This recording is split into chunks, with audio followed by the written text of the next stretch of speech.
మాట్లాడుతున్నారు లైవ్ ద్వారా చూద్దాం.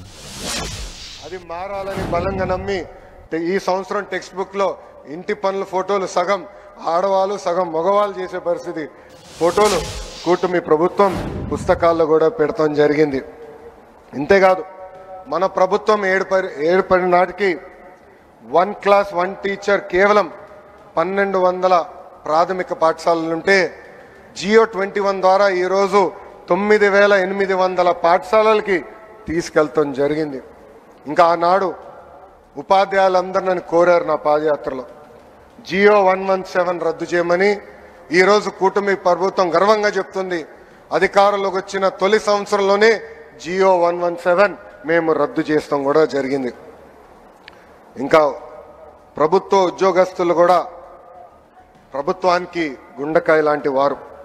సిఎస్ గారి దగ్గర నుంచి గ్రామంలో పనిచేస్తున్న చిన్న ఉద్యోగం వరకు గత ఏడాది కాలం చాలా అద్భుతంగా కష్టపడ్డారు.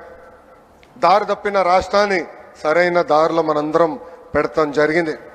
ముఖ్యంగా నా టీచర్లు నాకు అద్భుతంగా సహకరించి ఈరోజు భారతదేశానికి ఒక పారదర్శకంగా నిలబడే పరిస్థితికి తీసుకొచ్చారు.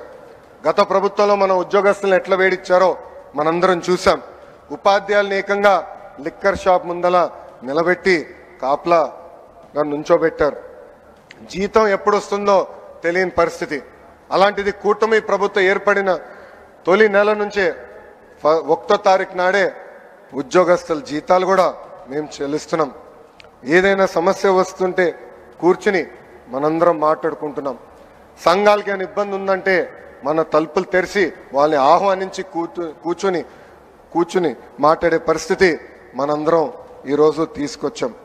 నేను ఇప్పటికీ 65 ప్రజా దర్బారులు చేశాం. ప్రజలు ఎదుర్కొంటున్న సమస్యలు నేను నేరుగా తెలుసుకుంటున్నా. అవన్నీ నీట్గా డిపార్ట్మెంట్ వారిగా డాక్యుమెంట్ చేసి ఎప్పుడు క్యాబినెట్ మీటింగ్ ఉంటే ఒక 20 నిమిషాల ముందలెళ్ళి ప్రతి మంత్రి గారు కూడా నేను ఆ వివరాలు ఇస్తాం జరుగుతుంది. ఇక్కడున్న మిమ్మల్ని అందరం కూడా నేను కోరుతున్నా, ప్రజలు మన దగ్గరికి వచ్చినప్పుడు ఆప్యాయంగా పలకాలి, కూర్చోబెట్టాలి, వాళ్ళ సమస్యలు పరిష్కరించడానికి మనం ప్రయత్నించాలి. అన్ని సమస్యలు దేవుడు కూడా పరిష్కరించలేరు, కానీ మన వంతు మనం ప్రయత్నించాలని ఇక్కడున్న ప్రభుత్వ ఉద్యోగస్తులందరినీ కూడా నేను కోరుతున్నా. అంతేకాకుండా ఎమ్మెల్యేలు ఎంపీలు కూడా నేను ఒక విషయం చెప్పదలుచుకున్నా. ప్రజలు ఒక పవిత్రమైన బాధ్యతతో మనందరినీ 94% మందిని ఏకంగా గెలిపించారు. మన పైన ఒక బాధ్యత పెంచారు. మనందరం కష్టపడాలా, అహర్నిశలు అందుబాటులో ఉండాలా. మన నియోజకవర్గానికి ఒక విజనింగ్ ఎక్సర్సైజ్ ఈరోజు గౌరవ ముఖ్యమంత్రి గారు ప్రజెంట్ చేయబోతున్నారు.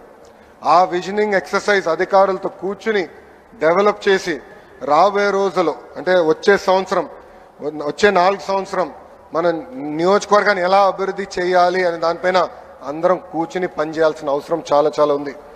నేను అనేక కంపెనీల ఓపెనింగ్కి వెళ్ళినప్పుడు కానీ ఫౌండేషన్ స్టోన్ వేసినాక వెళ్ళినప్పుడు అక్కడున్న శాసనసభ్యులందరినీ కోరేది ఒకటే, మనందరం పోటీ పడాలి, మన నియోజకవర్గానికి పెట్టుబడులు తీసుకురావాలి. ఆ పోటీతత్వం వల్లనే మనందరం ముందరికెళ్ళచ్చు, మన నియోజకవర్గాన్ని మనం అభివృద్ధి చేసుకోవచ్చు. మనం గతంలో చూసాం 151 స్థానాలు 11 అయింది. దానికి కారణం ఒకటే, అహంకారం. అహంకారం మనకు అవసరంలా. ప్రజలకు అందుబాటులో ఉండాలా, వాళ్ళ సమస్యలు తెలుసుకోవాలా, అహర్నిశలు పరిష్కరించే మార్గంలో మనందరం కలిసికట్టుగా నడవాలని ఈ సభాముఖంగా కోరుకుంటూ, సంవత్సరం అయింది. సుపరిపాలన తొలి అడుగు మాత్రమే. చేయాల్సిన అనేక కార్యక్రమాలు ఉన్నాయి. కలిసికట్టుగా చేద్దాం. అన్ని రంగాల్లో భారతదేశంలోనే ఆంధ్రప్రదేశ్ని నంబర్ 1 చేసే బాధ్యత ఇక్కడ కూర్చున్న మనందరి పైన ఉందని ఈ సభాముఖంగా తెలుపుకుంటూ, నాకు ఇంత అద్భుతమైన అవకాశం ఇచ్చిన గౌరవ ముఖ్యమంత్రి చంద్రబాబు నాయుడు గారికి, ఉప ముఖ్యమంత్రి పవన్ అన్నకి, బీజేపీ రాష్ట్ర అధ్యక్షురాలు పురంధేశ్వరి గారికి నా హృదయపూర్వక ధన్యవాదాలు తెలుపుకుంటూ మీ అందరి దగ్గర నుంచి సెలవు తీసుకుంటున్నా. నేను ఇప్పుడు వందే చెప్తాను, మీరు మాత్రం చెప్పాలి. వందే వందే. జై హింద్, జై హింద్. అందరికి నమస్కారం.